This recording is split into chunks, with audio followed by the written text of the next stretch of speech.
안녕하세요. 당신에게 편안한 시간을 선물하는 에린 목소리입니다. 구독, 좋아요, 알림 설정은 당신이 저에게 주는 큰 선물입니다. 안데르센 단편선 편역 김선희 2021년 창작 공모전 작가 소개를 하겠습니다. 안데르센 덴마크가 낳은 세계 최고의 동화 작가 중 한 명. 동화 작가인 안데르센은 가난한 구두방의 아들로 태어났다. 어려운 환경 속에서도 갖은 고생 끝에 작가로서 성공을 했는데 안데르센의 동화는 실로 안데르센의 삶과도 많이 닮아 있다고 한다. 더구나 안데르센은 자기가 쓴 작품이 세상에서 환영을 받지 못한다 하더라도 조용히 참고 견뎌야 한다는 마음가짐으로 글을 썼다. 재미있게도 동화 작가로 유명한 것과 달리 여행기, 희곡, 소설, 시를 주로 썼다. 김선희 한국외국어대학교를 졸업하고 대학원에서 외국어로서의 한국어 교육을 공부했다. 대학 졸업 후 항공업계에서 12년 동안 평범한 직장 생활을 했고 평생 직장보다 평생 직업을 모색하던 차에 2002년 번역 공부를 시작, 2004년부터 전업 번역가가 되었다.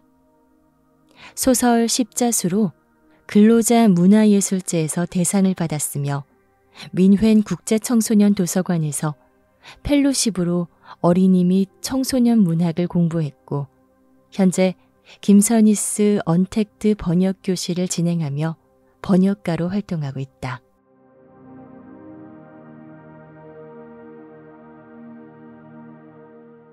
에린 목소리와 함께 떠나는 수다 여행. 책의 본문 내용으로 바로 들으실 분들은 타임라인과 댓글창에 시간을 표시해 두었습니다. 이번에는요, 주변에서 요청이 많았던 동화를 준비해 보았는데요. 동화는 아무리 나이가 먹고 동심과 동떨어져 살았더라도 읽으면 읽을수록 감동과 교훈이 가득한 것 같아요.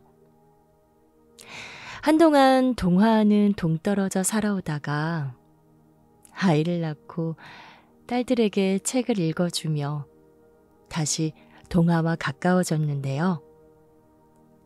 어린이를 위해 쓰여진 책들은 그야말로 상상의 나래를 펼치기에 너무나도 좋게 쓰여져 있는 것 같아요.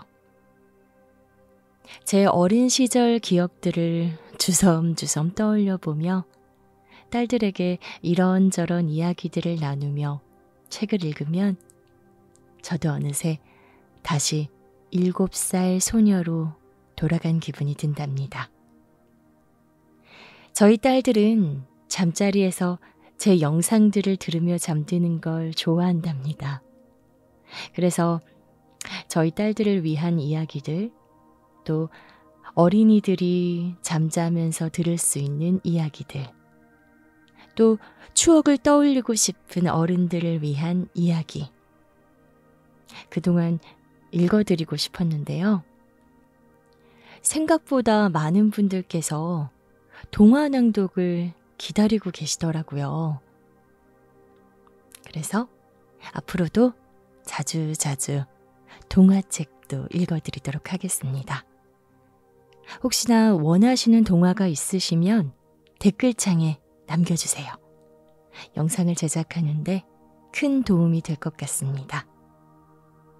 오늘은 공유마당에 올라와 있는 2021년 창작 공모전에서 김선희 작가님이 출품하신 동화들로 구성을 해보았습니다.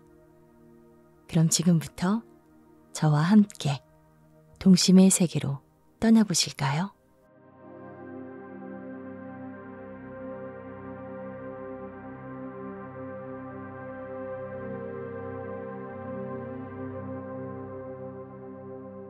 안데르센 단편선 인어공주. 저 멀리 드넓은 바다에 바닷물은 사랑스러운 수레국화 꽃잎만큼이나 파랗고 깨끗한 유리만큼이나 투명하다. 하지만 매우 깊기도 하다. 닷 밧줄이 닿는 곳보다 더 깊이 내려가서 바다 밑바닥부터 수많은 첨탑이 위로 높이 쌓일 정도이다. 거기 아래 인어들이 살았다. 자, 바다 밑바닥에는 그저 하얀 모래만 횡댕그렁 있다고 추측하지 마라. 절대로 그렇지 않다. 하늘거리는 줄기와 잎이 달린 놀라운 나무와 꽃들이 그곳 아래에서 자라는데 바닷물이 조금만 휘저어도 마치 살아있는 것처럼 몸을 흔들어댄다. 여기 새들이 나무 위로 날아가는 것처럼 각양각색의 물고기가 나뭇가지 사이를 드나든다.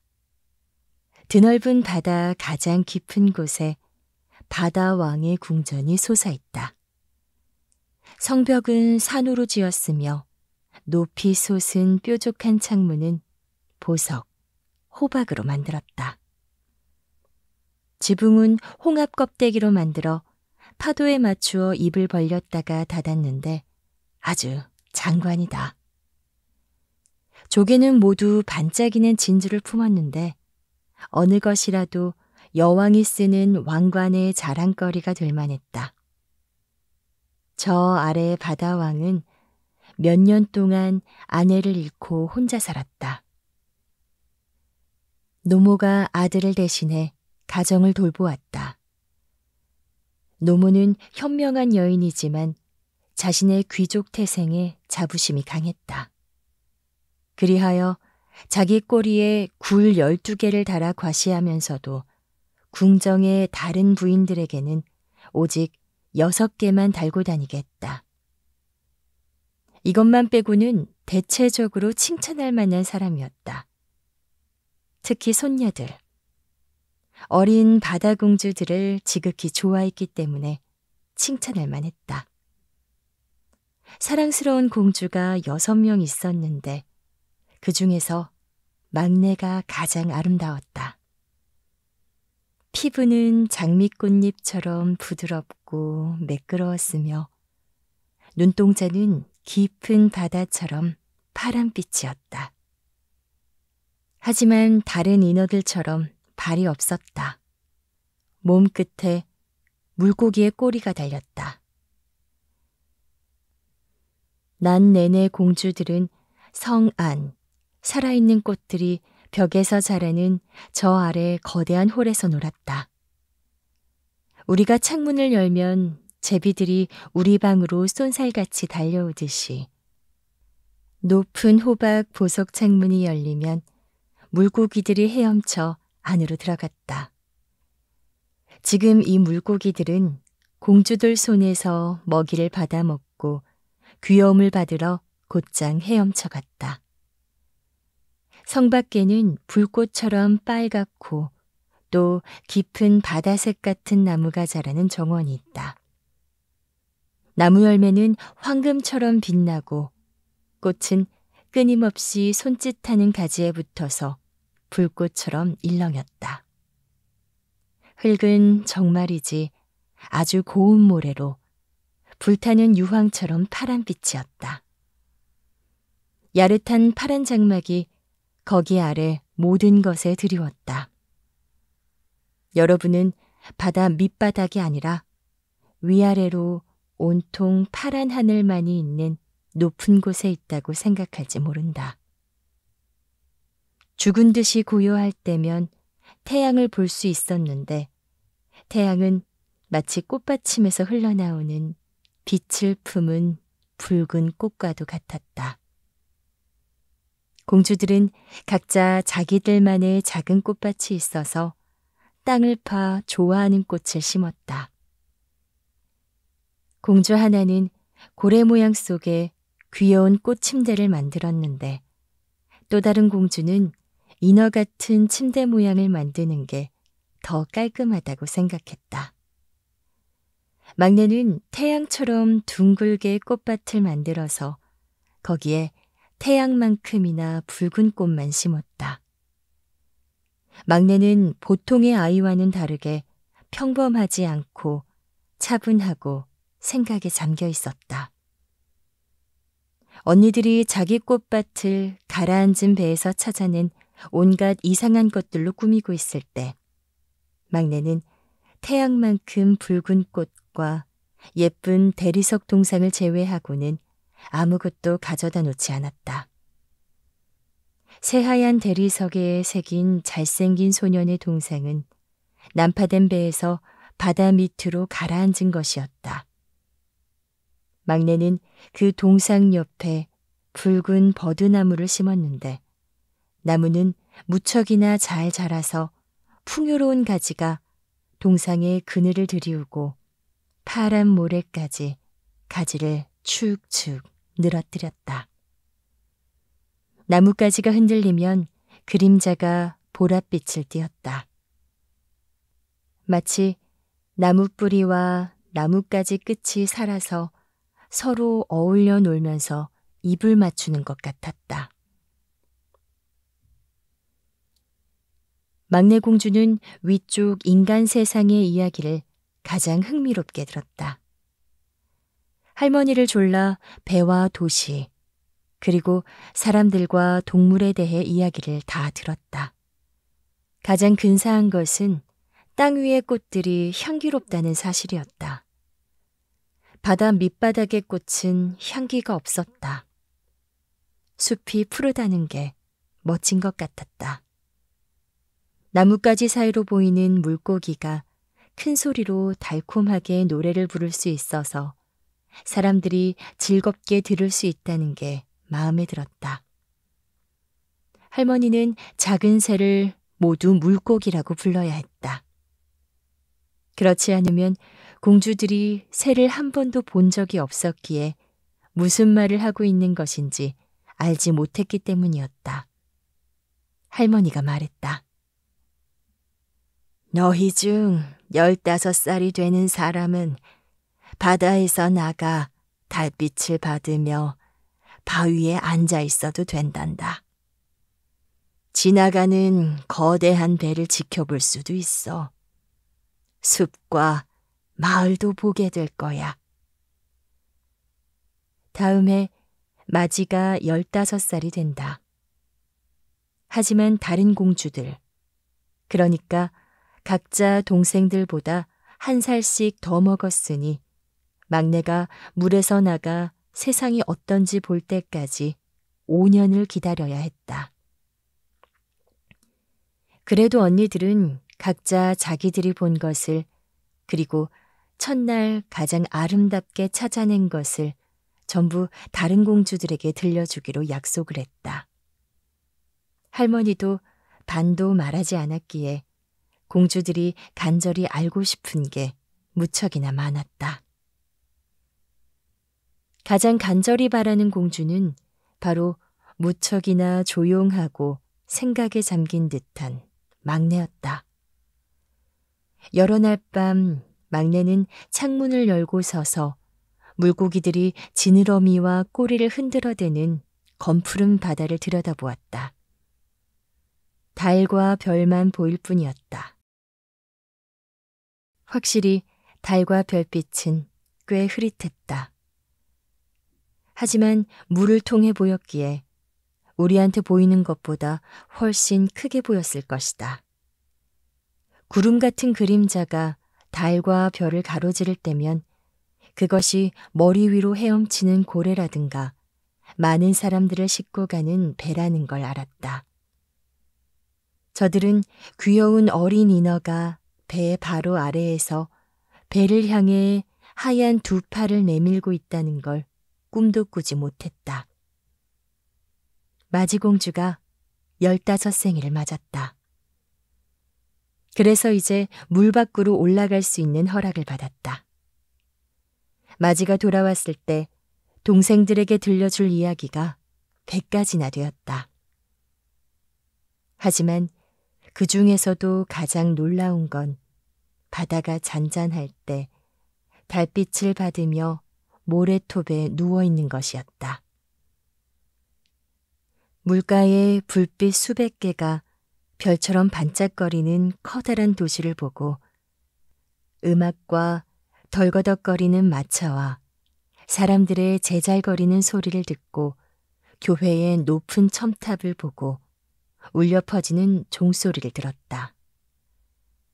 도시에 들어설 수 없었기에 그것이 가장 간절했다. 아, 막내 공주가 어찌나 열심히 귀를 기울이는지. 이윽고 공주는 밤에 창문을 열고 서서 검푸른 바다를 들여다볼 때마다 딸깍딸깍 떠들썩한 소리가 가득한 거리와 도시를 생각했다.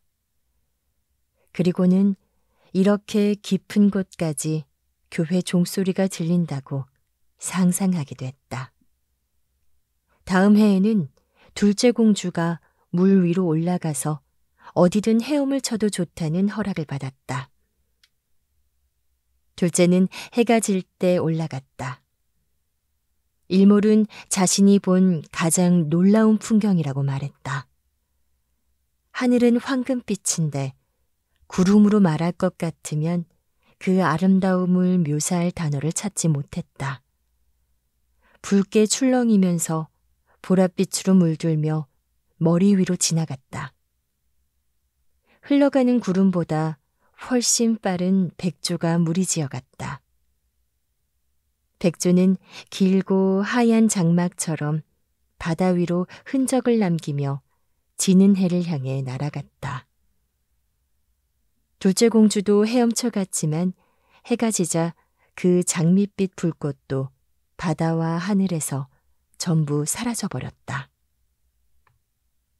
그 다음 해에는 셋째 공주가 올라갔다. 가장 대담했기에 큰 바다로 흐르는 넓은 강으로 헤엄쳐 올라갔다. 화려한 초록의 언덕이 보였다. 성과 영주의 저택이 화려한 숲 사이로 언뜻 보였다. 새가 노래하는 소리가 들렸다. 해가 어찌나 밝게 빛나는지 얼굴이 타는 듯 뜨거워져 식히려 종종 물속으로 들어가야 했다. 작은 만에서 유한한 생명의 인간 어린이들이 물속에서 발가벗은 채로 물장구를 치고 있는 모습을 보았다. 아이들과 놀고 싶었지만 아이들은 겁을 집어먹고 달아나 버렸다. 이윽고 자그마한 검은 동물이 왔다. 개였다. 공주는 전에 개를 본 적이 없었다. 개가 셋째 공주를 보고 어찌나 사납게 짖어대는지 공주도 겁을 집어먹고 너른 바다로 달아났다. 그래도 그 화려한 숲, 초록 언덕, 비록 지느러미는 없어도 물속에서 헤엄칠 수 있는 예쁜 아이들을 결코 잊을 수가 없었다. 넷째 공주는 그렇게나 모험심은 없었다. 공주는 거친 파도 한가운데 멀리 머물렀었는데 멋진 곳이었다고 말했다. 주위 몇 마일을 볼 수 있고 위 하늘은 거대한 둥근 유리지붕 같았다. 공주는 배를 보았다. 하지만 너무 멀리 있었기에 갈매기처럼 보였다. 장난치기 좋아하는 돌고래는 공중제비를 하고 어마어마하게 큰 고래는 코로 물을 뿜어댔다. 그래서 마치 수백 개의 분수가 주위에 있는 것 같았다. 이제 다섯째 공주 차례가 되었다. 공주의 생일은 겨울이었기에 다른 언니들이 본 것을 하나도 보지 못했다. 바다는 진 초록색이고 거대한 빙산이 여기저기 둥둥 떠다녔다. 공주는 빙산 하나하나가 진주처럼 빛났다고 말했다. 하지만 빙산은 인간이 지은 교회 첨탑보다 훨씬 높았다. 공주들은 가장 멋진 모양, 그리고 다이아몬드처럼 빛나는 것을 추측했다. 다섯째 공주는 커다란 빙산 위에 앉았는데 항해사들은 공주가 긴 머리를 바람에 흩날리는 모습을 보자마자 겁을 집어먹고 불이 나게 배를 몰아 지나쳐갔다. 늦은 저녁, 구름이 하늘에 가득했다. 천둥이 치고 번개가 하늘을 쏜살같이 오갔다. 시커먼 파도가 거대한 산맥 같은 얼음을 높이 들어올렸다. 번개가 내리치자 얼음이 번쩍번쩍 빛났다. 배들은 모두 돛을 내렸다.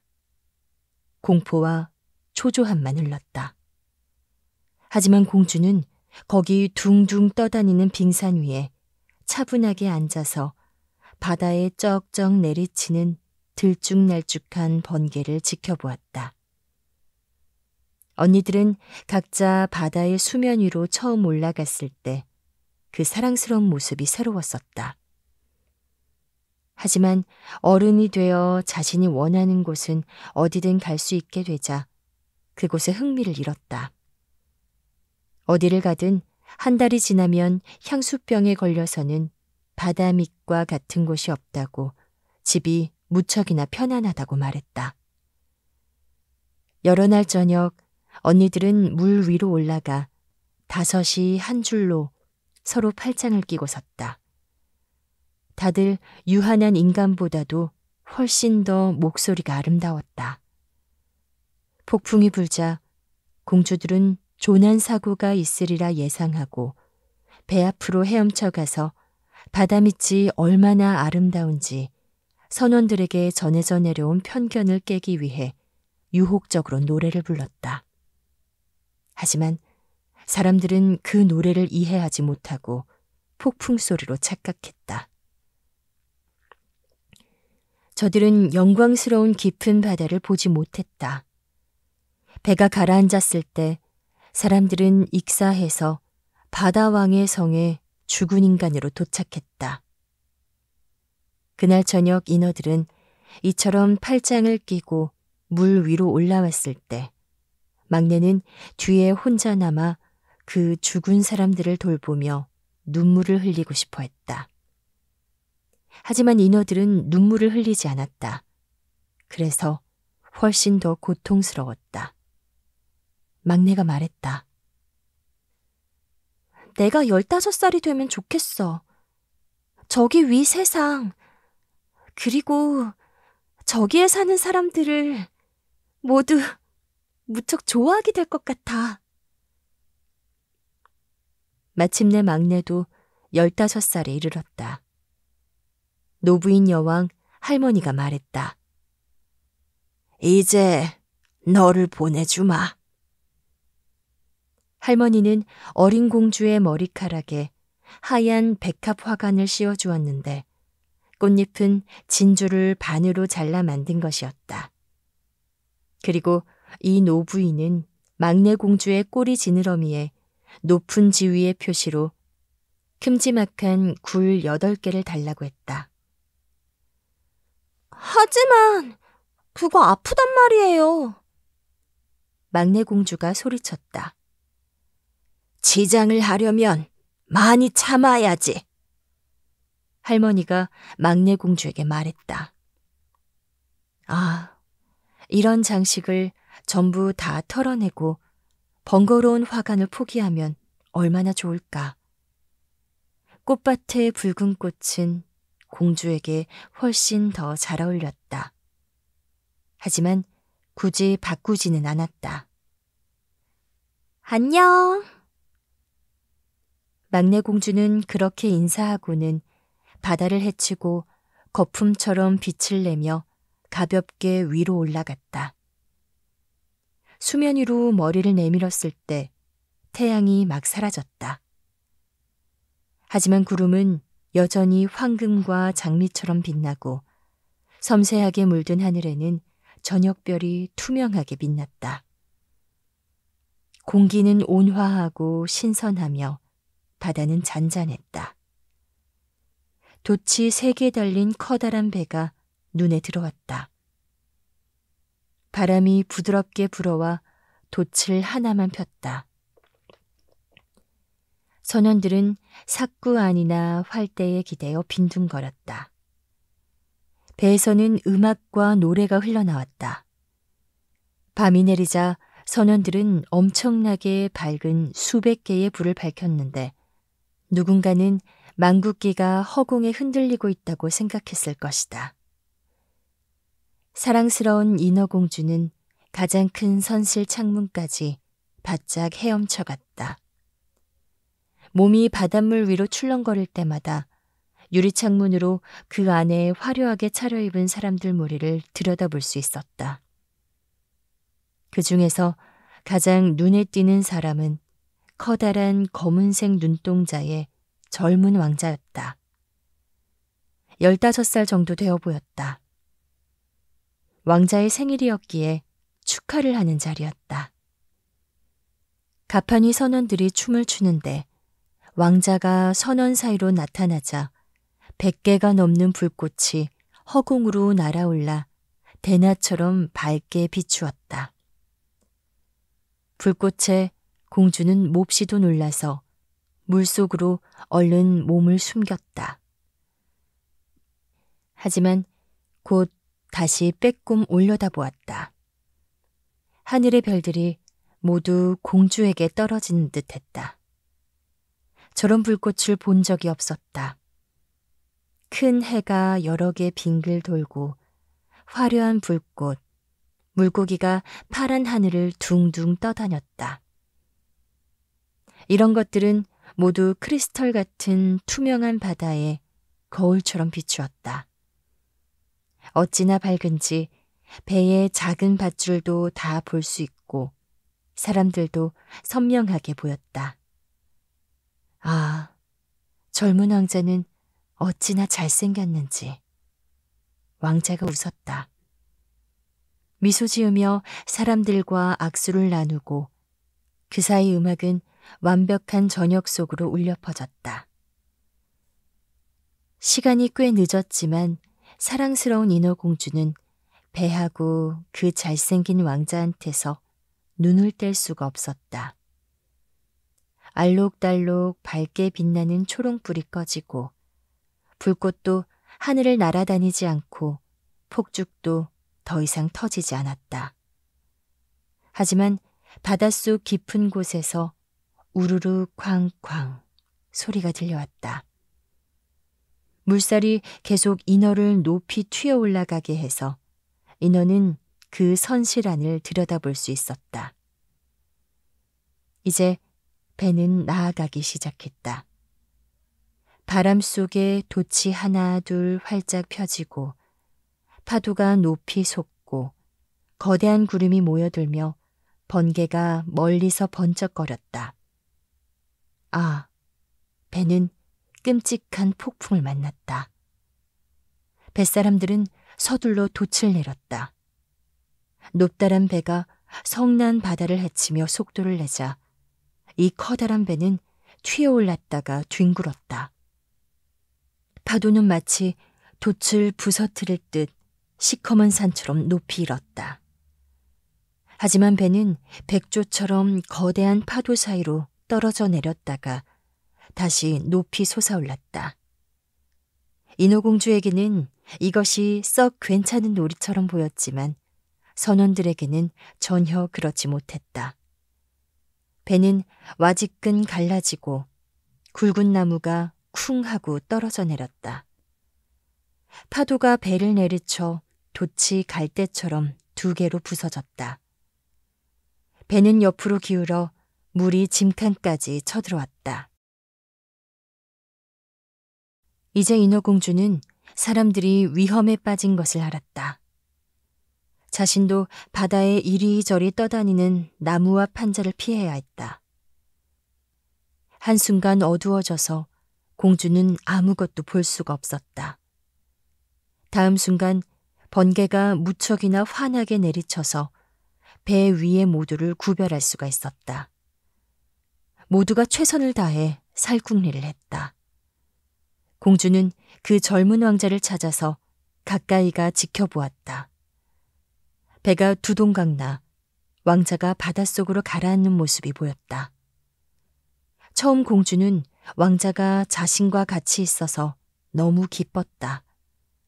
그러다 문득 인간은 물속에서 살 수 없으며 아버지의 성에 죽은 시체로 도착할 것이라는 사실이 떠올랐다. 안 돼. 이 남자는 죽으면 안 된다. 그래서 공주는 둥둥 떠다니는 나무 판자 기둥이 자신에게 부딪힐지도 모른다는 것을 깡그리 잊고 그 사이로 헤엄쳐갔다. 파도 속으로 들어가 물마루를 타면서 마침내 그 젊은 왕자에게 다가갔다. 왕자는 그 성난 바다에서 더 이상 헤엄칠 수 없었다. 팔다리에 기운이 빠지고 아름다운 눈동자는 굳게 닫혀서 공주가 도와주러 오지 않았다면 죽었을 것이다. 공주는 물 밖으로 왕자의 머리를 올리고는 파도가 가는 곳으로 몸을 맡겼다. 날이 밝자 폭풍은 잦아들고 배의 흔적은 눈에 보이지도 않았다. 태양이 수면 위로 붉고 환하게 솟아오르며 왕자의 뺨에 생기를 불어넣었다. 그래도 왕자는 여전히 눈을 감고 있었다. 공주는 반듯한 왕자의 이마에 입을 맞추었다. 젖은 머리카락을 뒤로 쓸어 넘기자 공주에게는 자신의 작은 꽃밭에 있는 그 대리석 동상처럼 보였다. 공주는 왕자에게 다시 입을 맞추고는 살아나기를 바랐다. 저 앞에 푸르른 산이 솟아난 육지가 보였다. 마치 백조떼가 그곳에서 쉬고 있는 것처럼 꼭대기에 눈이 하얗게 빛났다. 바닷가 아래 화려한 초록의 숲이 있고 한가운데 성당인지 수도원인지 공주가 알 수 없는 어쨌거나 건물이 한 채 있었다. 오렌지 나무와 레몬 나무가 마당에서 자라고 높다란 야자수들이 문 옆에 즐비했다. 여기 바다는 작은 항구를 이루고 퍽 조용하고 매우 깊었다. 고운 하얀 모래가 절벽 아래로 쓸려 내려왔다. 공주는 그 잘생긴 왕자를 데리고 그곳으로 헤엄쳐 가서 모래밭에 왕자를 눕히고 따뜻한 햇살을 받게 머리를 높이 괴어주고는 지극정성으로 돌보았다. 하얀색 커다란 건물에서 종이 울리기 시작하자 한 무리의 젊은 여인들이 정원으로 쏟아져 나왔다. 공주는 물 밖으로 삐죽 튀어나온 커다란 바위 뒤에 몸을 숨겼다. 거품으로 머리카락과 어깨를 가렸기에 누구도 공주의 얼굴을 볼 수 없었다. 그러고는 누가 이 가엾은 왕자를 찾아내는지 지켜보았다. 잠시 뒤 한 젊은 여인이 왕자에게 왔다. 여자는 아주 잠깐 동안 놀란 것 같았다. 이윽고 더 많은 사람들을 불렀다. 인어는 왕자가 의식을 되찾는 것을, 주위의 모두를 향해 웃음 짓는 것을 지켜보았다. 하지만 공주에게는 웃어 보이지 않았다. 왕자는 인어공주가 자신을 구했다는 사실을 알지도 못했기 때문이다. 공주는 몹시 속이 상했다. 사람들이 왕자를 그 커다란 건물로 이끌 때는 슬픈 마음으로 물속으로 뛰어들어가 아버지의 성으로 돌아갔다. 공주는 언제나 조용하고 생각이 깊었다. 하지만 지금 훨씬 더 말이 없이 생각에 잠겼다. 언니들은 물 위로 처음 올라가서 무엇을 보았느냐고 물었지만 막내 공주는 조금도 말하려 들지 않았다. 여러 날 저녁, 그리고 여러 날 아침, 공주는 그 왕자를 떠나보냈던 곳에 다시 가보았다. 정원에 잘 익어 추수를 마친 과일을 보고 높은 산에 눈이 녹는 것도 보았지만 그 왕자는 보지 못했다. 그래서 집으로 돌아올 때는 떠날 때보다 더 마음이 슬펐다. 그 작은 정원에 앉아서 왕자처럼 보이는 그 아름다운 대리석 동상을 감싸 안는 것이 공주에게는 하나의 위안이었다. 하지만 이제 꽃을 돌보지 않았다. 꽃은 함부로 길까지 뻗어가서 그곳은 황무지가 되었다. 기다란 줄기와 나뭇잎은 나뭇가지에 마구 엉켜서 우울한 그림자를 던졌다. 공주는 더 이상 견딜 수가 없었다. 자신의 비밀을 언니 하나에게 들려주었다. 즉시 다른 언니들 모두 그 이야기를 알게 되었다. 몇몇 인어들도 알게 되었다. 그중 한 인어가 그 왕자가 누구인지 알았다. 이 친구도 배 위에서 왕자의 축하 파티를 보았다. 그 남자가 어디에서 왔으며 어디 왕궁에 사는지도 알았다. 언니 공주들이 말했다. 어서 막내야! 서로 팔짱을 끼고 길게 한 줄로 서서 물 위로 올라가서 왕자의 성이 있다는 곳 바로 앞까지 갔다. 거대한 대리석 계단에 반짝반짝 빛나는 황금색 돌로 지은 성이었는데 계단 하나는 아래 바다로 이어졌다. 금박을 입힌 거대한 돔이 지붕 위에 솟아있고 건물 주위 기둥 사이로 실물과 똑같아 보이는 대리석 동상이 있었다. 높은 창문에 투명한 유리로 값비싼 비단 걸개와 테피스트리가 있는 화려한 홀이 들여다 보였는데 그림으로 뒤덮인 벽은 보기에 무척 근사했다.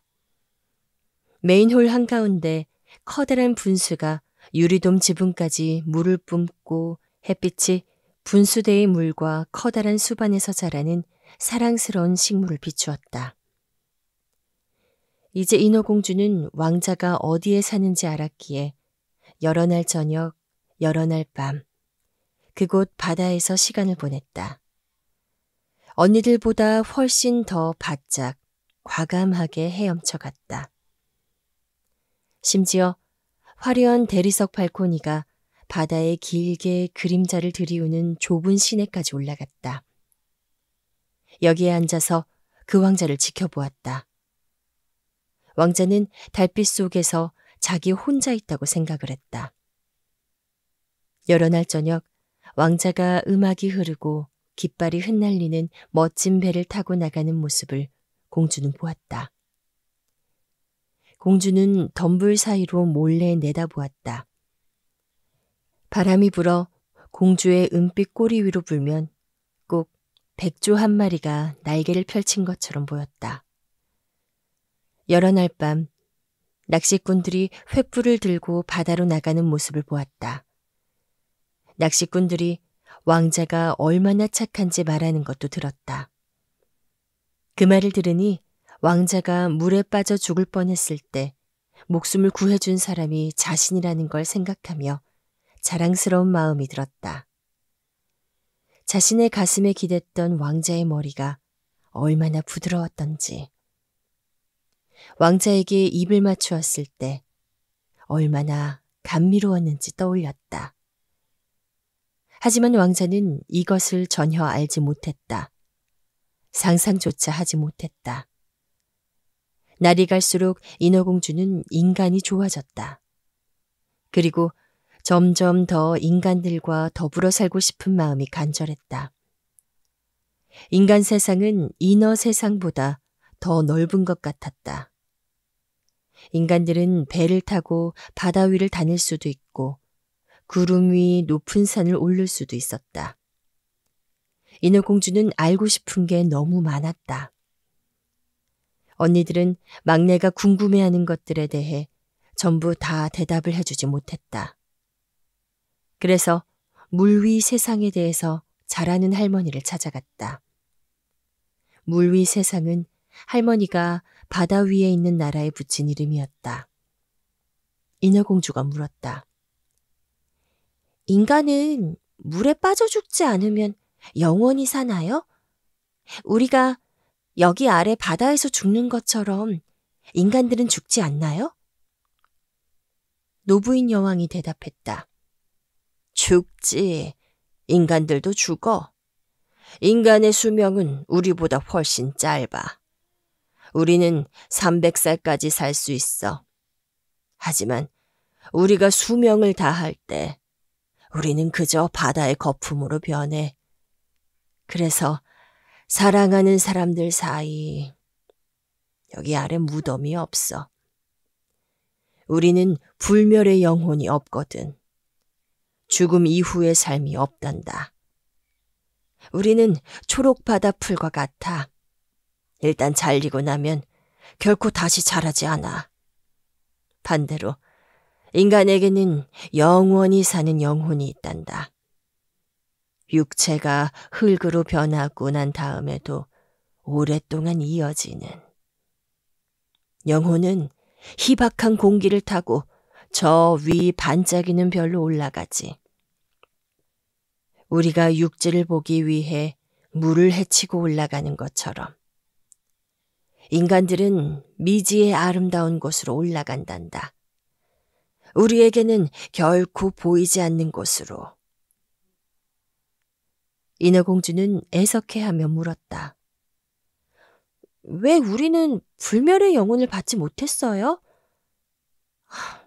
단 하루라도 인간이 될 수 있다면, 나중에 그 천사의 왕국에서 함께할 수 있다면, 내 300년을 기꺼이 포기할 거예요. 할머니가 말했다. 그렇게 생각하면 안 돼.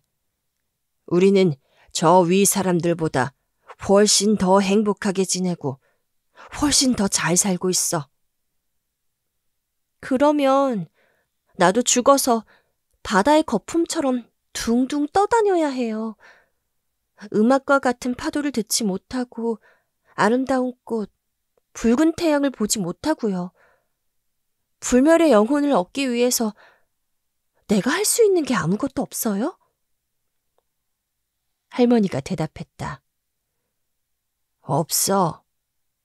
인간이 너를 무척 사랑해서 그 사람에게 네가 부모보다 더 큰 의미라면 그 남자의 모든 생각과 심장이 모두 너와 하나가 되어서 사제가 그 사람의 오른손과 네 손을 맞잡게 하고 충직과 영혼을 약속하게 한다면 그러면 그 사람의 영혼이 네 몸속으로 스며들어갈 거야.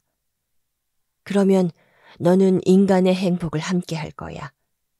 그 사람은 너에게 영혼을 주어도 자기 것은 간직하지. 하지만 그런 일은 결코 쉽게 이루어지지 않아.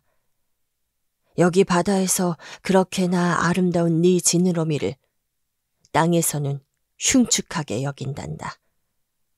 그것 취향은 어설퍼서 너한테는 사람들이 달이라고 부르는 어색한 소품이 있어야 돼. 인어공주는 한숨을 푹 내쉬며 자기 지느러미를 불만스레 쳐다보았다. 할머니가 말했다. 어서 우리 기운 내자. 우리가 살 300년 내내 펄펄 뛰어다니자. 확실히 그걸 함께 나누는 게 중요하지. 그러고 나서 나중에 평화롭게 쉬게 될 거란다. 우리는 오늘 저녁에 궁중 무도회를 열 거란다. 무도회는 땅 위에서 볼 수 있는 여느 무도회보다 훨씬 더 화려한 행사였다. 거대한 연회장의 벽과 천정은 큼지막한 투명 유리로 만들었다. 장미처럼 붉고 짙은 풀빛, 거대한 조개 수백 개가 파란 불꽃을 품고 한 줄로 양옆에 나란히 서서 무도회장 전체와 벽을 아주 선명하게 비추어서 바닷속이 꽤나 밝았다. 셀 수 없이 많은 크고 작은 물고기가 그 유리벽을 향해 헤엄치는 게 보였다. 몇몇 물고기의 비늘은 붉은 보랏빛으로 또 다른 물고기는 은빛과 금빛으로 빛났다. 무도회장 바닥으로 거대한 물줄기가 흘렀다. 그 위로 인어들이 매혹적인 노래에 맞추어 춤을 추었다. 그렇게나 아름다운 목소리는 땅에 사는 사람들 사이에서는 들리지 않았다. 막내 공주는 다른 누구보다 감미롭게 노래를 불러서 모두가 감탄에 마지 않았다. 한순간 막내 공주는 자신의 목소리가 바다 어디에서든 땅에서든 누구보다 사랑스러웠기에 행복했다. 하지만 곧 저 위 세상에 대한 생각으로 흘러갔다. 그 매력적인 왕자, 그리고 왕자처럼 불멸의 영혼이 없다는 슬픔을 잊을 수가 없었다. 그리하여 모두가 슬프게 노래하고 있는 아버지의 성을 몰래 빠져나와 자신의 그 작은 꽃밭에 처량하게 앉았다. 그리하여 모두가 즐겁게 노래하고 있는 아버지의 성을 몰래 빠져나와 자신의 그 작은 꽃밭에 처량하게 앉았다. 문득 바다를 통해 나팔 소리가 들려왔다. 공주는 생각했다. 저건 분명 왕자가 배를 타고 나간다는 뜻이야. 내가 우리 아버지나 어머니보다 더 사랑하는 왕자. 내가 오매불망 생각하는 왕자. 내 평생의 행복을 기꺼이 맡기고 싶은 사람. 그 사람을 얻기 위해서라면, 불멸의 영혼을 얻기 위해서라면 난 뭐든 하겠어. 언니들이 여기 아빠의 성에서 춤을 추고 있는 사이 지금까지 내내 무척 두려워만 했던 바다 마녀를 찾아가야겠어. 어쩌면 마녀가 내게 무슨 조언을 해주며 도와줄 거야. 인어공주는 꽃밭에서 나와 마녀의 집 근처 으르렁거리는 소용돌이를 향했다. 한 번도 그 길을 가본 적이 없었다. 그곳에는 꽃도 바다풀도 자라지 않았다. 황량한 잿빛 모래가 소용돌이까지 쭉 펼쳐졌는데 그 소용돌이는 물레방아 바퀴처럼 빙그르르 돌면서 바다 밑바닥에 닿는 것은 뭐든 낚아챘다. 마녀의 집으로 가려면 이런 소용돌이를 뚫고 가야 했다. 그러고 나서 펄펄 끓는 꽤 길게 이어진 진창길이 있었다. 마녀는 그것을 석탄습지라고 불렀다. 거기 넘어 마녀의 집은 기괴한 숲 한가운데 있었는데 나무와 관목은 전부 다 반은 동물이고 반은 식물인 폴립, 히드라, 산호류 같은 원통형 해양 고착 생물이었다. 폴립은 마치 땅속에서 자라는 머리 100개 달린 뱀처럼 보였다. 나뭇가지는 모두 길고 끈적끈적한 팔인데 꾸물꾸물 기어다니는 지렁이 손가락이 달렸다. 폴립은 몸 마디마디를 꼼지락거리며 뿌리에서 밖으로 뻗은 촉수로 잡히는 건 뭐든 꽉 움켜잡고는 절대 보내주지 않았다. 인어공주는 잔뜩 겁을 집어먹고 숲 끝자락에서 멈추었다. 두려움에 심장이 쿵쾅거려서 거의 되돌아갈 뻔했지만 왕자와 인간들이 갖고 있는 영혼을 떠올리고 용기를 끌어모았다. 폴립한테 잡히지 않게 긴 머리채를 묶고 두 팔을 앞으로 모으고는 공주를 움켜잡으려고 안달이 나서 팔과 손가락을 마구 뻗어대는 그 끈적끈적한 폴립 사이를 물고기처럼 잽싸게 빠져나갔다. 소나기마다 수백 개의 촉수에 뭔가를 잡고 있었는데 튼튼한 쇠고리에 매달린 것처럼 보였다. 바다에 빠져 이렇게 깊은 곳까지 가라앉은 죽은 인간의 허연 뼈가 폴리페 팔에 있었다. 배의 부품, 어부들의 괴짝, 육지동물의 해골도 저 소나기로 떨어져 내렸지만 가장 으스스한 풍경은 무엇보다도 붙잡혀 목이 졸린 어린이 너였다. 공주는 숲속 진흙투성이 넓은 빈터에 도착하니 살집 좋은 굵은 물뱀들이 미끄러지듯 스스로 나아가며 역겨운 누런 백가죽을 드러냈다. 빈터 한가운데 난파된 인간의 뼈다귀로 지은 집이 한 채 있었다. 그리고 거기에 바다 마녀가 앉아서 우리가 카나리아 새에게 설탕을 먹이듯 두꺼비 한 마리를 시켜 자기 입에서 나오는 것을 먹으라고 시켰다. 마녀는 그 흉측한 물뱀들을 아기라고 부르면서 스펀지 같은 자신의 가슴을 이리저리 기어다니게 했다. 마녀가 말했다.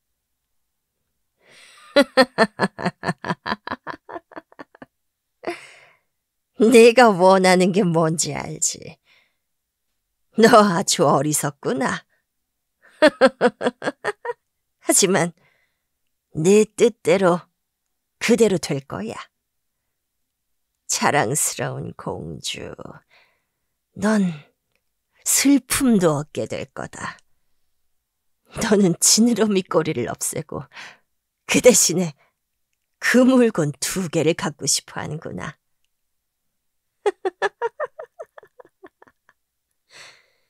그 젊은 왕자가 너와 사랑에 빠져서 그 사람과 더불어 불멸의 영혼을 얻고 싶어 해.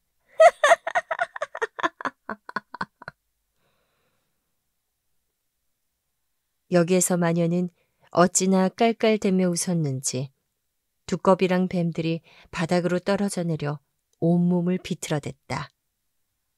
마녀가 이어 말했다. 제때 잘 왔어. 태양이 내일 떠오르고 나면 난 1년 내내 너를 도와줄 수가 없거든. 내가 한번 먹을 약을 만들어주지. 해가 뜨기 전에 그걸 가지고 물가로 헤엄쳐 가야 해. 마른 땅에 앉아서 그걸 다 마셔. 그러면 네 꼬리가 둘로 갈라지면서 쪼그라들 거야. 예리한 칼로 찍찍 찔러대는 느낌이 들 거야. 만나는 사람은 누구든 지금껏 본 가장 아름다운 인간이라고 말할 거란다. 사뿐히 걷는 네 발걸음은 어느 무용수도 따라올 수가 없거든. 하지만 네가 발걸음을 움직일 때마다 너는 칼날 위를 걷는 것처럼 피가 철철 흐르는 느낌이 들 거야. 기꺼이 너를 도와주지. 그런데 이 모든 걸 감당할 수 있겠어? 그럼요. 공주는 왕자와 인간의 영혼을 얻는다는 생각을 하면서 떨리는 목소리로 대답했다. 마녀가 말했다. 기억해. 일단 인간의 모습이 되면 넌 다시는 인어로 되돌아올 수 없어.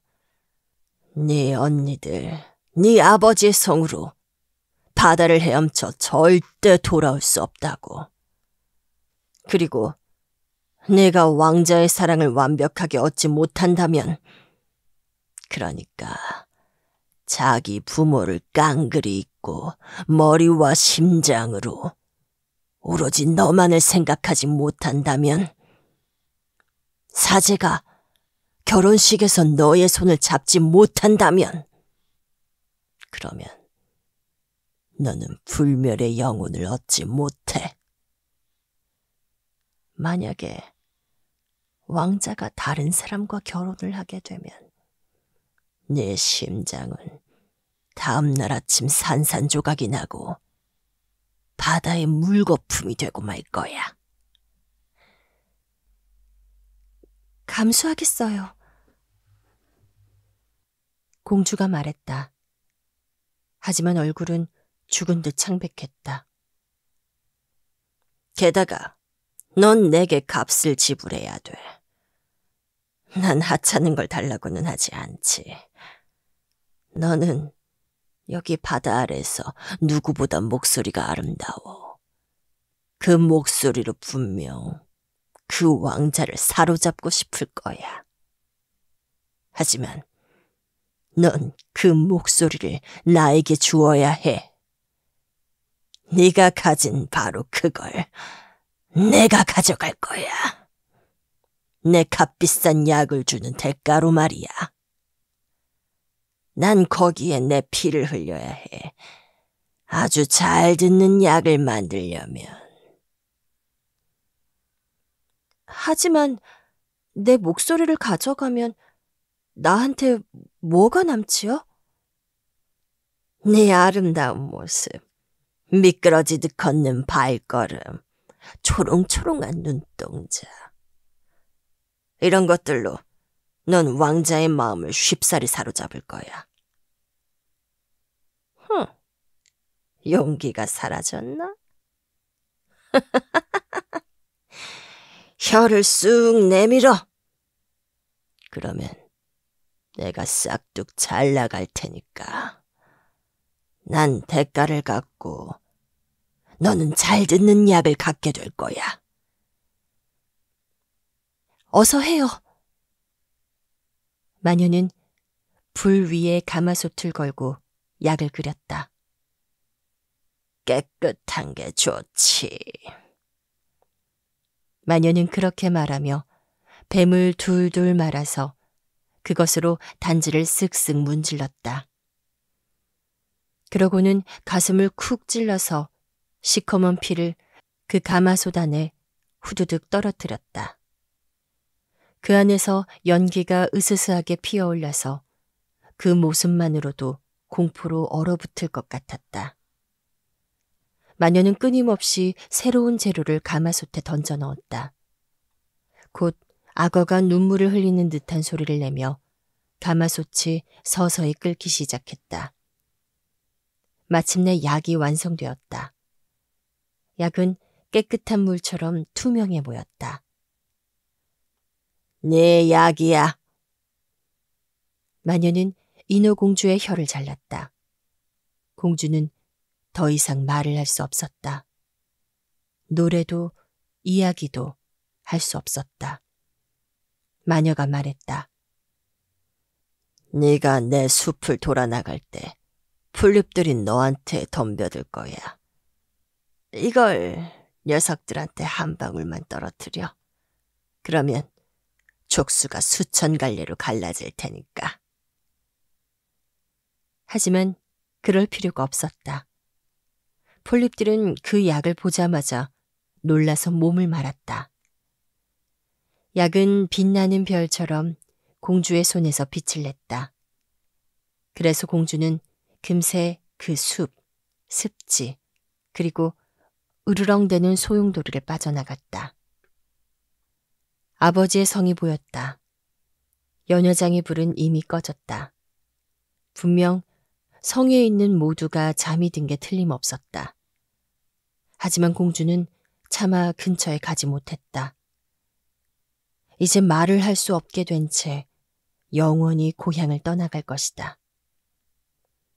심장이 슬픔으로 부서질 것 같았다. 살금살금 꽃밭에 가서 언니들의 꽃을 하나씩 따서 성을 향해 수없이 입맞춤을 보냈다. 이윽고 검푸른 바다를 헤치고 위로 올라갔다. 왕자의 성에 도착했을 때 태양은 아직 떠오르지 않았다. 그 화려한 대리석 계단을 올라갈 때 달이 환하게 비추고 있었다. 공주는 그 쓰디쓴 약을 꿀꺽 삼켰다. 약은 양날의 칼처럼 가녀린 몸을 내리치는 것 같았다. 공주는 정신을 잃고 죽은 듯이 그곳에 쓰러졌다. 태양이 바다 위에 떠오르자 찌를 듯한 고통을 느끼며 깨어났다. 하지만 공주 바로 앞에 그 잘생긴 왕자가 칠흑 같은 눈동자로 공주를 내려다보고 있었다. 공주는 고개를 숙여 꼬리가 사라진 것을 보았다. 젊은 연인들이 바라는 사랑스러운 하얀 다리가 달려 있었다. 하지만 발가벗은 채였기에 자신의 긴 머리로 몸을 감쌌다. 왕자는 누구냐고, 이곳에 어찌하여 왔냐고 물었다. 공주는 말을 할 수 없었기에 그 짙은 파랑 눈동자로 부드럽지만 몹시 슬프게 왕자를 쳐다보았다. 문득 왕자는 공주의 손을 잡고 성 안으로 이끌어 주었다. 발걸음을 옮길 때마다 면도날, 그리고 예리한 칼끝을 걷는 것 같았다. 마녀가 미리 알려준 그대로였다. 하지만 공주는 기꺼이 참아냈다. 왕자 옆을 걸으면서 거품처럼 가볍게 움직였다. 왕자와 공주를 본 모두가 그 우아하게 걷는 모습에 놀라워했다. 일단 성에서 내준 실크와 모슬린 의상을 입은 공주는 이 성에서 가장 아름다웠다. 하지만 공주는 말을 할 수도 노래를 부를 수도 없었다. 실크와 황금빛 옷을 입은 아름다운 여자 무희들이 와서 왕자와 왕자의 부모님 앞에서 노래를 불렀다. 그중 하나가 누구보다 노래를 잘 부르자 왕자는 그 여자를 향해 웃으며 손뼉을 쳤다. 공주는 몹시도 슬펐다. 자신이 훨씬 더 아름답게 부르곤 했다는 걸 알기 때문이었다. 공주는 생각했다. 당신과 함께 있기 위해서 내 목소리와 영혼이 헤어졌다는 것을 당신이 안다면. 우아한 무희들이 이제 가장 아름다운 음악에 맞추어 춤을 추기 시작했다. 문득 공주는 하얀 팔을 들고는 발끝으로 일어서 앞으로 걸어나갔다. 누구도 그렇게나 춤을 잘 추지는 못했다. 발걸음을 움직일 때마다 더 아름답게 춤추며 그 어떤 무희보다 눈으로 가슴을 향해 깊이 말했다. 모두가 공주에게 넋을 잃고 말았다. 특히 왕자가 그랬다. 왕자는 공주를 길에서 찾은 사랑스러운 여인이라고 불렀다. 공주는 몇 번이고 다시 춤을 추었다. 하지만 바닥에 발이 닿을 때마다 예리한 쇠붙이 위를 걷는 것만 같았다. 왕자는 언제나 공주를 곁에 두겠다고 말했다. 그러면서 문 밖에서 자도 좋다면서 벨벳 이불을 내주었다. 왕자는 공주에게 시종의 옷을 만들어 주어서 공주는 말을 타고 왕자와 함께 나갈 수 있었다. 둘은 향기로운 숲을 달리곤 했다. 초록가지가 인어공주의 어깨를 스치고 작은 새들이 나풀거리는 나뭇잎 사이로 노래를 불렀다. 공주는 왕자와 함께 높은 산으로 올라갔다. 그 부드러운 발에서는 눈에 띄게 피가 흘렀지만 그저 웃으며 왕자를 따라 올라가서 구름이 새무리처럼 저 먼 땅으로 내려가는 모습을 내려다보았다.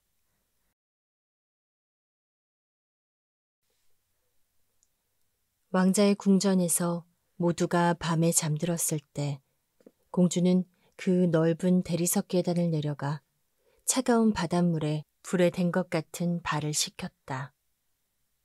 그러고 나서 바다 아래 사는 이들을 떠올렸다. 어느 날 밤 언니들이 팔짱을 끼고 바다에 올라와 슬프게 노래를 부르고 있었다. 공주가 언니들을 향해 손을 흔들자 언니들이 알아보고는 공주가 모두를 무척이나 슬프게 했다고 말했다. 그 이후 언니들은 매일 밤 보러 왔다. 한 번은 멀리 멀리 바다에서 할머니를 보았다. 할머니는 최근 오랫동안 물 위에 올라온 적이 없었다. 거기 왕관을 쓴 바다의 왕도 함께 있었다. 둘은 공주를 향해 손을 뻗었다. 하지만 언니들만큼 육지로 가까이 다가오지는 않았다. 날이 갈수록 공주는 왕자를 더 깊이 사랑했다. 왕자는 어린아이를 아끼듯이 공주를 좋아했지만 왕비로 삼을 생각은 전혀 하지 않았다. 하지만 공주는 왕자의 아내가 되어야 했다. 그렇지 않으면 결코 불멸의 영혼을 가질 수 없을 것이며 왕자의 결혼식 다음 날 아침 바다의 물거품이 될 것이다. 인어공주의 눈은 왕자에게 이렇게 묻는 것 같았다. 나를 누구보다 사랑하지 않나요? 그러면 왕자는 인어공주의 두 눈을 잡고 사랑스러운 이마에 입을 맞추어 주었다. 물론이지. 너는 내게 무척이나 사랑스러워. 너는 누구보다 마음이 착하니까. 게다가 다른 누구보다 더 나를 사랑하지. 넌 언젠가 내가 한번 보았던, 그러나 결코 찾을 수 없는 어린 소녀를 무척이나 닮았어.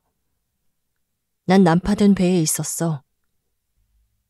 파도가 한 수도원으로 나를 쓸어갔지. 거기에 젊은 여인들 여럿이 의식을 치르고 있었어. 가장 어린 소녀가 바닷가에서 나를 찾아서 내 목숨을 구해주었지. 하지만 난 그 소녀를 두 번 다시 보지 못했어. 그 소녀는 내가 사랑할 수 있는 이 세상의 유일한 여인이야.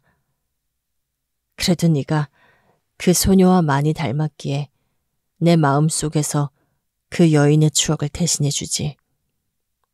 그 여인은 수도원에서 살아. 다행스럽게도 너를 얻었지. 우리는 결코 헤어지지 않을 거야. 인어공주는 생각했다. 아, 왕자는 목숨을 구해준 사람이 나라는 사실을 모르는구나. 내가 바다에서 그 수도원 정원으로 왕자를 데리고 갔는데 나는 물거품 뒤에 숨어서 누가 오는지 지켜보았어. 왕자가 나보다 더 사랑한다는 그 여자를 보았어. 한숨만이 공주가 깊은 슬픔을 드러내는 방법이었다. 인어들은 울 수가 없으니 말이다. 그 여인이 그 수도원에 산다고 왕자가 말했지. 이 세상으로 결코 나오지 않을 거야. 다시는 서로 만나지 않겠지. 나야말로 왕자를 좋아하고 사랑하며 왕자를 위해 목숨을 전부 줄 수 있어. 이제 왕자가 이웃 왕의 아름다운 딸과 결혼할 것이라는 소문이 돌기 시작했다. 이 때문에 근사한 배가 항해에 나설 준비를 했다. 왕자가 이웃 왕국을 향하는 이유는 왕의 딸을 보기 위한 것으로 듬직한 수행원들과 함께 떠난다고 했다. 인어공주는 고개를 저으며 미소 지었다. 왕자의 생각을 누구보다 훨씬 더 잘 알았기 때문이다. 왕자가 공주에게 말했다. 여행을 떠나야 해. 아름다운 공주를 보러 가야 하거든. 부모님의 바람이야. 하지만 신부가 내 뜻과 다르다면 난 공주를 집으로 데려오지 않을 거야. 그리고 난 절대 그 공주를 사랑할 수 없어. 공주는 수도원에 있는 그 사랑스러운 여인을 너만큼 닮지 않았을 테니까. 내가 신부를 선택한다면 너를 선택할 거야. 말 못하는 길에서 찾은 사랑스러운 여인아. 그러고는 인어공주에게 입을 맞추고 기다란 머리카락을 쓰다듬으며 공주의 가슴에 머리를 기댔다. 공주는 인간의 행복과 불멸의 영혼을 꿈꾸었다. 이웃왕 나라로 실어다 줄 웅장한 배에 올라타자 왕자가 말했다. 너는 바다를 두려워하지 않지? 길에서 찾은 사랑스러운 여인, 그러고는 인어공주에게 폭풍, 차분한 배, 깊은 바다의 낯선 물고기, 물속에 들어가서 보았던 경이로운 것들의 이야기를 들려주었다. 공주는 그런 이야기를 들으며 미소 지었다. 공주만큼이나 저 깊은 바닷속 이야기를 아는 사람은 없었으니까 말이다. 밝은 달빛 아래 배를 모는 사람을 제외하고 모두 잠이 들었을 때 공주는 배 한쪽에 앉아서 투명한 바다를 들여다보며 아버지의 성을 상상했다. 성의 탑 맨 위에 할머니가 은색 왕관을 쓰고 서서 서둘러 흘러가는 배를 올려다보았다. 문득 언니들이 수면 위로 올라와 공주를 안타깝게 쳐다보면서 서로 하얀 손을 움켜잡았다. 공주는 웃으며 손을 흔들면서 모두 다 잘 되어 간다고, 자신은 행복하다고 알려주려고 했다. 하지만 선실에서 심부름을 하는 소년이 나오는 바람에 언니들이 재빨리 물속으로 들어가 버렸다. 소년은 자신이 본 넘실거리는 파도가 그저 바다의 거품이라고 생각했다. 이튿날 아침 배는 이웃왕의 화려한 도시의 항구에 들어섰다. 교회에서는 모두 종소리가 울려 퍼지고 높은 탑에서는 트럼펫을 부는 소리가 들려왔다. 군인들이 나부끼는 깃발과 반짝이는 총을 들고 한 줄로 섰다. 매일 축제 행사가 열렸다. 무도회 또는 또 다른 알현식이 이어졌지만 공주는 여전히 나타나지 않았다. 사람들이 말하기를 멀리 있는 수도원에서 왕실의 예의 범절을 배우고 있다고 했다. 마침내 공주가 들어왔다. 인어공주는 이 공주가 얼마나 아름다운지 궁금했었다. 솔직히 그렇게 뛰어나게 아름다운 사람을 한 번도 본 적이 없었다. 피부는 투명하고 고우며 그 길고 짙은 속눈썹 뒤로 파란 눈동자가 진실되고 순수하게 웃고 있었다. 왕자가 큰 소리로 외쳤다. 당신이었군요. 내가 죽은 듯 바다에 누워있을 때 나를 구해준 사람이군요. 왕자는 얼굴을 붉히는 신부를 두 팔로 안았다. 그러더니 인어공주를 향해 말했다. 아, 나는 누구보다 행복한 사람일 거야. 내 사랑하는 꿈, 감히 바랄 수도 없는 꿈이 이루어졌어. 넌 나의 이 큰 기쁨을 나와 함께 하겠지? 너는 나를 다른 누구보다 사랑하니까. 인어공주는 왕자의 손에 입을 맞추며 심장이 깨질 것 같은 기분이 들었다. 결혼식 다음 날 아침 공주는 목숨을 잃고 물거품으로 변할 테니까 말이다. 교회의 종이 울려 퍼지며 온 도시에 결혼식 소식을 전했다. 제단마다 값비싼 은램프에 향유를 피워 올렸다. 사제들이 항로를 이리저리 흔들고 교황은 신랑과 신부에게 축성을 내려주었다. 인어공주는 황금색 실크 옷을 입고 신부의 긴 치맛자락을 붙잡았다. 하지만 결혼식 행진곡도 들리지 않고 결혼식 풍경도 눈에 들어오지 않았다. 이 땅에서의 마지막 밤, 이 세상에서 잃어버린 그 모든 것들에 대한 생각뿐이었다. 그날 저녁 신부와 신랑은 배를 타러 갔다. 폭죽이 터지고 깃발이 휘날렸다. 배 갑판 위에 보라색과 황금색 왕실 천막이 차려지고 우아한 잠자리가 마련되었다. 고요하고 맑은 밤, 신혼부부는 여기에서 잠을 잘 것이다. 배는 산들바람을 타고 미끄러지듯 가볍게 지나가서 조용한 바다 위에서 거의 움직이지도 않는 것처럼 보였다. 해질녘 오색찬란한 색색등이 켜지자 뱃사람들은 갑판 위에서 춤을 추었다. 인어공주는 깊은 바다에서 처음으로 올라왔을 때 보았던 그 흥겨운 모습이 떠올랐다. 인어공주는 먹이를 쫓는 제비처럼 함께 어울려 춤을 추었다. 모두가 인어공주에게 박수를 보냈다. 실로 인어공주가 그렇게나 멋지게 춤을 춘 적이 없었기 때문이었다. 단검이 연약한 발을 찌르는 듯 했지만 애써 모르는 채 했다. 심장이 훨씬 더 큰 고통으로 아팠다. 자신의 사랑스러운 목소리를 아낌없이 버리고 끊임없는 고통을 감내했던 왕자를 보는 마지막 저녁이라는 것을 알았다. 반면 왕자는 이런 것들을 하나도 몰랐다. 인어공주에게는 왕자와 같은 공기를 숨쉬고 깊은 바다를 내려다보고 파란 하늘에 무수한 밤을 올려다보는 마지막 밤이었다. 생각도 할 수 없고 꿈도 꿀 수 없는 영원과도 같은 밤이 인어공주를 기다리고 있다. 공주는 영혼이 없으며 영혼을 가질 수도 없다. 한밤이 지나도록 잔치가 이어졌다. 하지만 공주는 마음에 드리운 죽음의 생각을 잊고 웃으며 춤을 추었다. 왕자는 아름다운 신부에게 입을 맞추고 신부는 왕자의 칠흑처럼 검은 머리카락을 어루만졌다.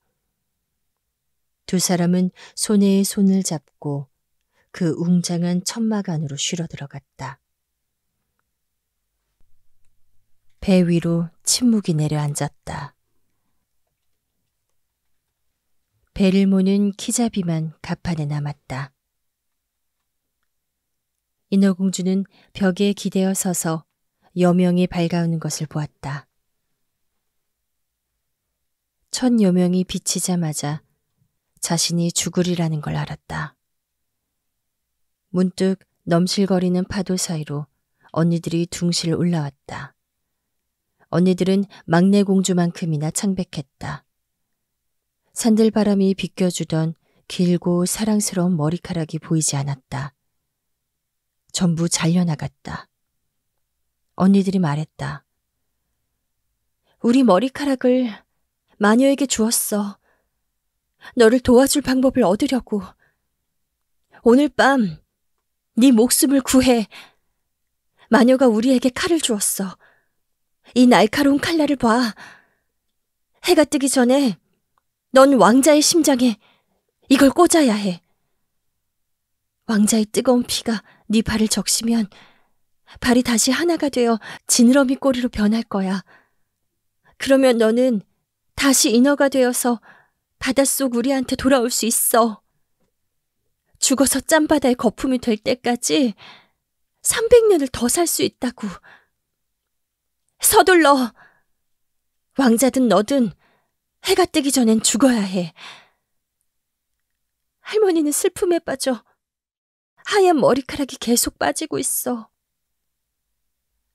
꼭 마녀가 가위로 잘라버린 우리 머리카락 같아. 왕자를 죽여. 그리고 우리한테 돌아와. 서둘러. 서둘러. 하늘의 저 빨간 기운을 봐. 몇 분 있으면 태양이 떠오르고 넌 죽게 된단 말이야. 그렇게 말하며 언니들은 깊은 한숨을 토해내고는 파도 아래로 가라앉았다. 인어공주는 보라색 천막을 열었다. 아름다운 공주가 왕자의 가슴에 머리를 얹고 잠이 들었다. 인어공주는 허리를 숙여 왕자의 이마에 입을 맞추었다. 서둘러 하루를 열기 위해 붉게 빛나고 있는 하늘을 보았다.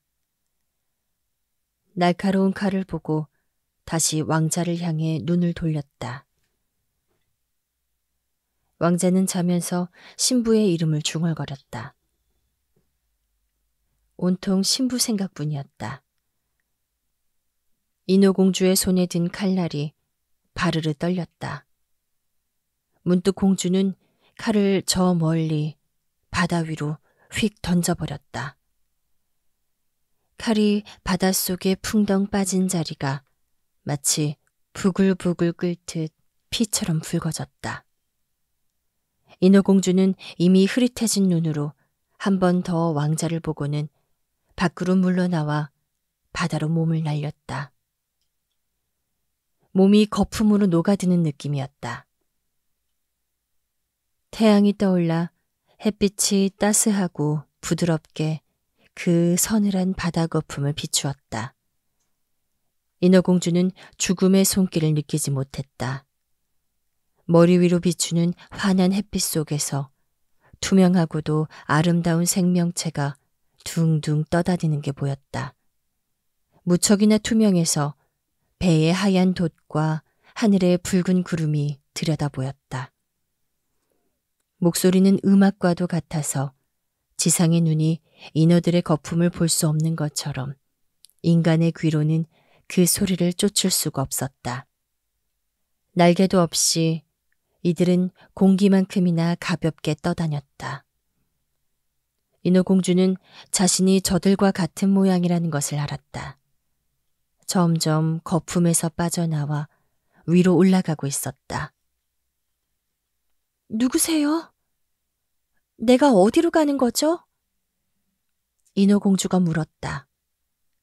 목소리가 위에서 들리는 것 같았다. 무척이나 신비해서 지상의 음악과는 도무지 어울리지 않았다. 우리는 공기의 딸들이란다. 인어는 불멸의 영혼이 없어서 인간의 사랑을 얻지 못하면 영혼을 가질 수 없어. 인어의 영원한 생명은 몸밖의 힘에 달렸지. 공기의 딸들도 불멸의 영혼이 없어. 하지만 착한 행동을 하면 얻을 수 있지.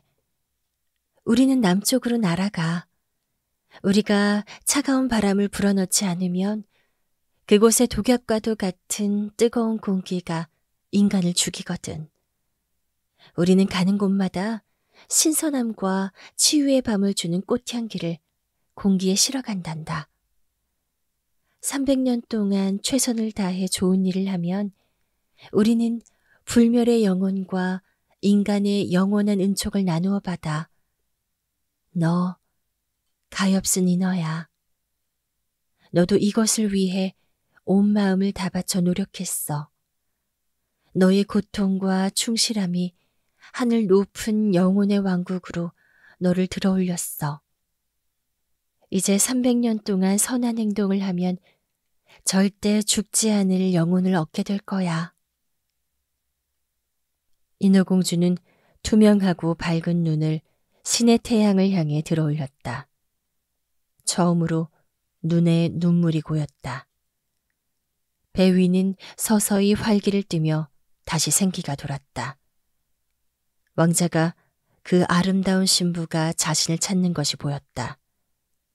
둘은 슬프게도 그 부글부글 끓는 거품을 쳐다보았다. 마치 인어공주가 바닷속으로 몸을 던진 사실을 아는 것 같았다. 두 사람에게 보이지 않게 인어공주는 신부의 이마에 입을 맞추고 왕자에게 미소를 보내고는 높이 흘러가는 장밋빛 구름으로 공기의 딸들과 함께 올라갔다. 여기가 신의 왕궁으로 가는 길인가요? 300년이 지난 후에?